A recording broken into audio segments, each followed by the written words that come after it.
Imagine this. Some of the coolest, most iconic cars ever made came from companies that just vanished. Poof. Gone. It's almost like these brands just got erased from history. Once, they were everywhere. Their names were in movies, their cars parked in driveways all over the place. Then, almost overnight, nothing. No new models rolling out, factories shut down, logos gathering dust. All that's left are old emblems and half-remembered stories people still argue about. What really happened to Pontiac, Saab, Packard, DeLorean? Did they make terrible cars? Or did the world just move on without them? In this video, we're digging into the wild stories behind these lost car brands. We'll see how crashes in the economy, baffling business moves, and changing tastes wiped out companies that once seemed unstoppable. Some of these stories are just sad, some are totally bizarre, and a few are honestly hard to believe. Before we jump in, hit the like button if you're into car history, subscribe for more deep dives into the auto world, and turn on notifications so you don't miss a thing. Okay, let's get into it because the first brand on this list is one you probably forgot existed. Let's get something straight. Some of America's most iconic car companies didn't vanish because they built lousy cars. Sometimes, all it took was one bad call, a shaky merger, or just some terrible luck to knock them off the map. So, let's dive in. American Motors Corporation, AMC. With a little more cash and a longer runway, AMC might have been one of the last ones standing. Sure, they built practical stuff like the Rambler, but their real ace was Jeep.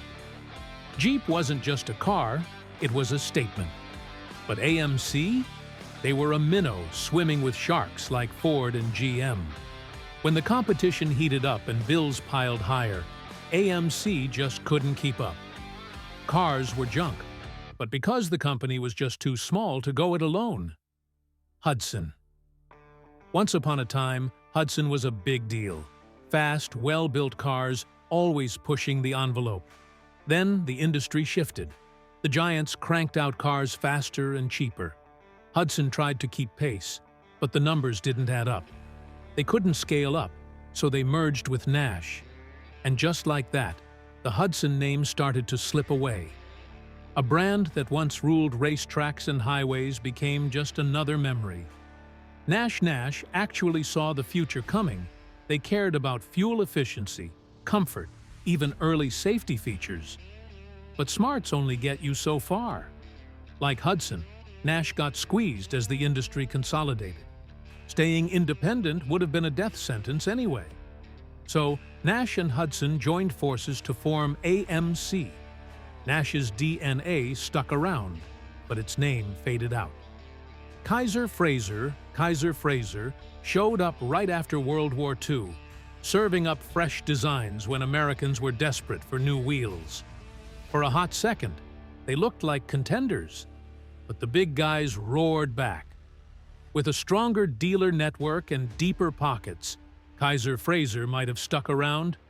Packard was once the gold standard for American luxury.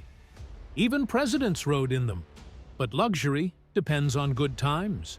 And the Great Depression wiped out their customers. Instead of sticking to high-end cars, Packard tried to chase the lower-priced market and lost its edge. By the time they hooked up with Studebaker, the magic was gone. Studebaker had guts and imagination to spare.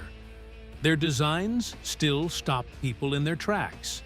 But being creative is expensive. Outdated factories and ballooning costs dragged them down. They needed to modernize sooner, but it didn't happen. Losses piled up, and they finally shut the doors. It wasn't a lack of ideas that killed Studebaker. It was money. Willys Overland. Willys Overland gave the world the Jeep. That alone should have kept them on the map. But while Jeep lived on, the Willys name didn't. Bigger companies saw what Jeep was worth and swooped in. If Willys had built on that success, maybe things would have gone differently. They didn't, and now only car buffs remember the name. So, what do these stories tell us? Building great cars isn't enough. Timing, money, and a few big decisions make all the difference. One wrong move, and even the legends can vanish.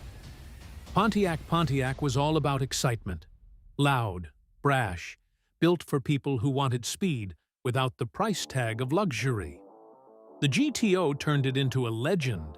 Then gas prices jumped, regulations tightened, and making fast cars got expensive.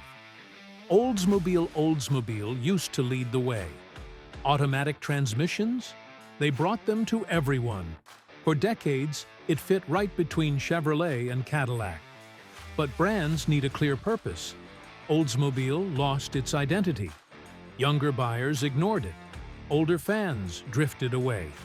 GM eventually pulled the plug, closing one of the longest chapters in car history. Saturn was different from the start. No haggling, friendly dealers aimed at first-time buyers. For a while, it felt like a glimpse of the future. Still, Saturn lost its independence. GM forced it to share parts and designs with the rest, erasing what made it unique. When money got tight, Saturn was one of the first to go. Mercury sat between Ford and Lincoln, smoother than a Ford, but cheaper than a Lincoln. That worked for a long time, but when buyers can't spot a real difference, there's no reason to stay loyal. Mercury models turned into Fords with new badges, and customers walked away. Ford finally ended it, choosing to simplify instead of holding on to tradition. LaSalle was supposed to lure younger buyers into luxury cars, stylish, not quite Cadillac-level expensive. Then the Great Depression hit. Sales tanked, the world changed, and GM killed LaSalle to save Cadillac. Throws in a wild card. Brands that flare up, explode into the spotlight, then disappear just as fast. These were the names everyone knew. Some became pop culture legends. Others promised to flip the future upside down. But hype without substance? That's a recipe for disaster. Let's keep going. DeLorean looked like something out of tomorrow. Stainless steel skin, gull-wing doors, and then, thanks to Back to the Future, it turned into a Hollywood icon. The car outshined the company behind it. With rock-solid leadership and steady cash, maybe this story would have ended differently. But costs soared, production was messy, and the founder landed in legal hot water. The company collapsed, leaving behind one of the most unforgettable cars ever, and one of the shortest runs. Hummer blasted onto the scene as the king of muscle. Big, loud, impossible to miss. People ate it up. But when gas got expensive and attitudes changed, those over-the-top looks became a problem. Hummer drank fuel like crazy and didn't fit everyday life. GM finally killed it off, showing that even the strongest brand can't win against the times. Scion was Toyota's shot at wooing young drivers. Funky designs, loads of customization, a fresh vibe it worked at first, but excitement fades if you don't keep things moving. Scion's lineup got old, competition got fierce, and Toyota just folded the whole thing back into itself. The idea wasn't bad, the timing just fizzled. Daewoo used to be a South Korean giant, churning out everything from cars to TVs. Then money trouble flipped the script. If Daewoo had hung on, maybe it'd be a global force today. Instead, GM bought the company, slapped new badges on the cars, and quietly erased the name. Daewoo didn't vanish because its cars were lousy. It vanished because the company changed hands. Edsel is still the classic car industry cautionary tale. Ford poured in cash, expecting a hit. But if your launch stumbles with weird looks, bad timing, and big promises you can't keep, the crowd turns away fast. People rejected Edsel almost overnight. The brand died in a few years, now it's a business school story. Fisker Automotive. Fisker set out to reinvent luxury hybrids. The cars looked amazing. The ambition was huge. Way before touchscreens and assembly lines took over, cars had a golden age. Back then, cars weren't just machines. They were rolling art made with guts, style, and real personality. These brands didn't just sell a way to get from A to B, they sold pure dreams. But even legends can be fragile. Let's step back into that lost world. Duesenberg. Duesenberg didn't just mean luxury, it meant you owned the road. If you drove a Ducey, you didn't follow trends, you set them. Fast, gorgeous, and wildly expensive, these cars drew in movie stars, business giants, and royalty. Pierce Arrow had a quiet kind of prestige. Their cars were subtle, refined, built for people who didn't need to shout about their status. They pushed some boundaries, like with those integrated headlights, but polish alone wasn't enough. Auburn was fearless, stylish, and for a luxury car, surprisingly affordable. It drew in folks who wanted a thrill without Duesenberg prices. But style can't save you if the money's not there. Cord looked like it came from the future. Front-wheel drive, sleek lines, wild engineering. Cord stood out right away. But big ideas cost big money. If you pour cash into innovation and reliability slips, you're in trouble. Dort made dependable cars in the early days. People knew the name, trusted the work.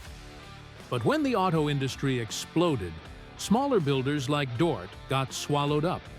The big guys took over with mass production, and Dort just couldn't keep up. The brand faded quietly, mostly remembered by car nerds and historians. Maxwell mattered, a key player in car history, and eventually part of Chrysler's roots. For a while, Maxwell did well, but when brands merge or shift, sometimes they lose themselves. Maxwell didn't crash and burn, it just got absorbed. Its name fading away, but its DNA living on somewhere inside Chrysler. Marmon was bold and ahead of its time. It built lightweight, advanced cars, and even won the very first Indy 500. But racing trophies don't keep the lights on. If your ideas cost more than they bring in, you're done. Marmon left the car business behind, shifting to other fields. Peerless used to be one of America's finest luxury names. Quality wasn't the issue, but when people want affordable instead of elite, the market shrinks fast. Peerless left cars behind and started brewing beer, a weird ending, but memorable. All these brands disappeared for all sorts of reasons. Competition got fierce. Economies crashed. Tastes changed. Sometimes, a boardroom decision wiped a name out overnight. But their cars, they're still out there, frozen in time, loved by collectors who know exactly what we lost. And that's the ride. If this trip through lost car legends got you thinking, hit like to show some love. Subscribe for more deep dives into forgotten brands, wild failures, and car history worth remembering. Turn on notifications so you don't miss the next story. And drop a comment. Tell me which brand you wish could come back. Share this with anyone who loves classic cars. Some stories deserve to keep rolling.